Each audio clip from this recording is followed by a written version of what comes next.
నాకెందుకయ్యా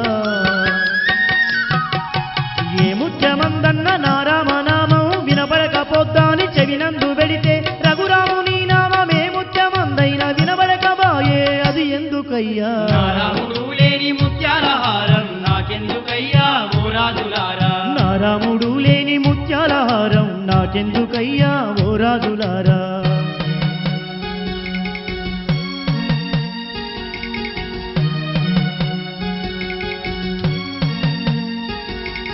ఉన్నాడు ఉన్నాడు నా రామచంద్రుడు నా గుండెలోనే ఉన్నాడయ్యా నాలోన నా రామచంద్రుడు లేకపోతే ఈ విశ్వమే విడిచిపోతానయ్యా జై శ్రీరామ్.